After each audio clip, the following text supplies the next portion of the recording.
Hey guys, so we do have some of the top end handsets on the table, and I wanted to do a quick little speed test comparison, checking out the performance here in mid 2016. We do have the HTC 10, Galaxy S7, LG G5, iPhone 6s, Huawei P9, and the Mi 5 from Xiaomi. So we can just start off here, booting them all on at the same time, see if we can do this or if I'm going to fail miserably. We can certainly have a laugh here, and we can just get everything in the right position here. So let's see. Right, I think we're set.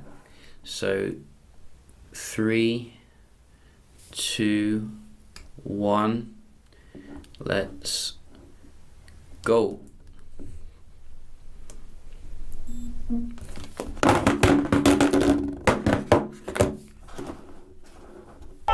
Oh, I think we did it. Which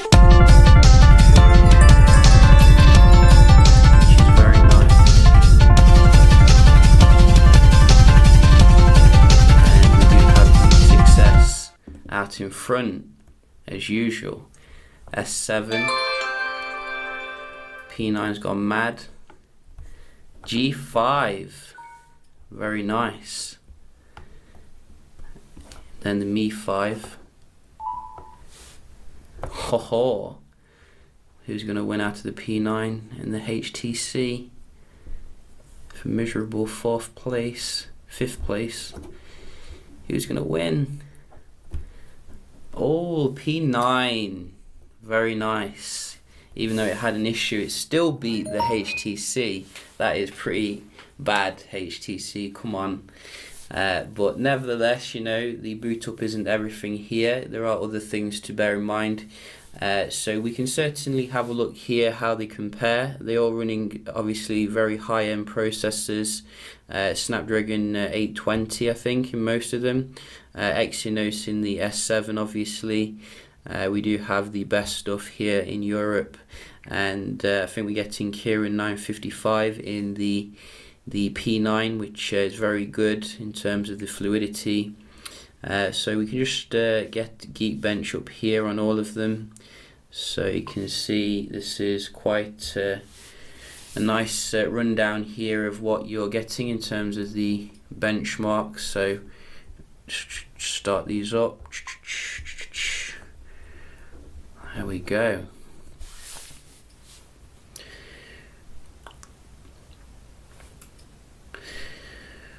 Oh, so I think we're getting close as well to the Note 6, which should be coming out in August, and that's I'm guessing going to come with some beastly specs, which make these even look outdated. So the iPhone came on first, but doesn't get the biggest score. The G5 was second, which ties with the Mi 5 for the multi-core, but is a bit lower than the Mi 5 for the single core. We are getting better for the single core than the HTC 10 though, which gets worse multi-core and the single core as well.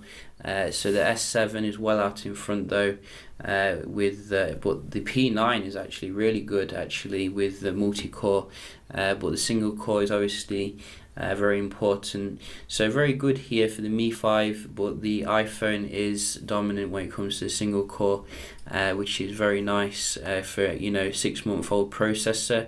Definitely looking forward to what iPhone 7 brings. Hopefully it can bring some nice stuff. We can have a look at the speed test as well, just see if we can see any differences here. So let's see. So basically I think we are all on the same kind of server here, so no cheating, and we can just start off back to front for a change. Start with the iPhone.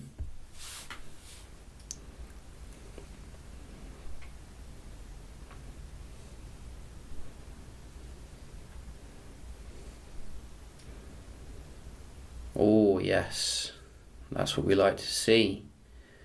Not the fastest that I've seen, but still, you know, very good indeed.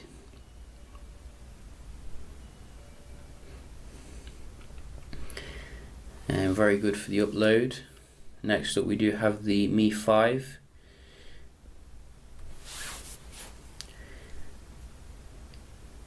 Which comes with a Snapdragon 820 2.2 GHz processor, and it can muster a decent score, but I was certainly expecting better. You know, it's very kind of average, middle of the road. Kirin 955, what can you give us?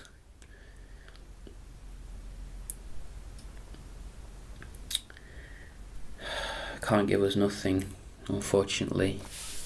Where you gone, HTC? It's not sleepy time yet.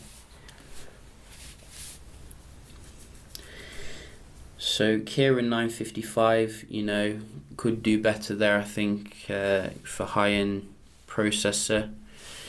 We can just have a look at the G5. What can that give us? I think the spec is nearly identical with the Mi 5, so it's probably not going to be much better, to be honest.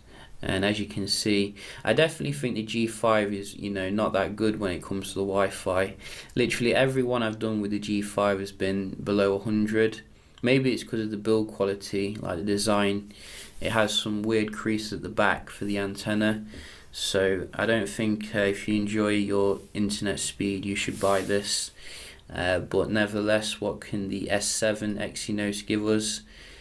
You can see never disappoints, pretty much.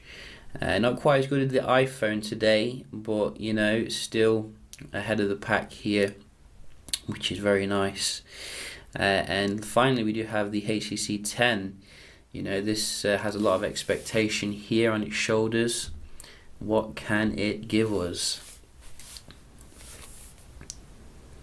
Oh yes, that is nice.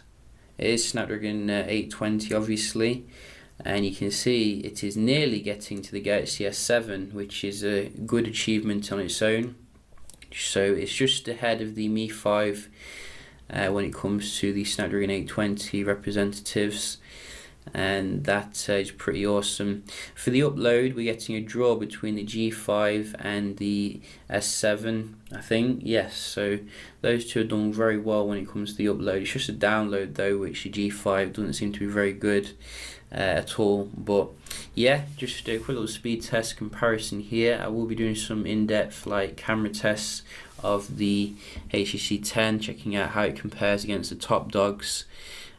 Which I think is coming with 12 megapixel camera, obviously, ultra pixel 2, so definitely looks very nice indeed. Which one do you like? You know, if you got a favorite here, do leave a comment, and we'll definitely check it out. Hope you enjoyed the video, and I'll see you in the next one. Cheers.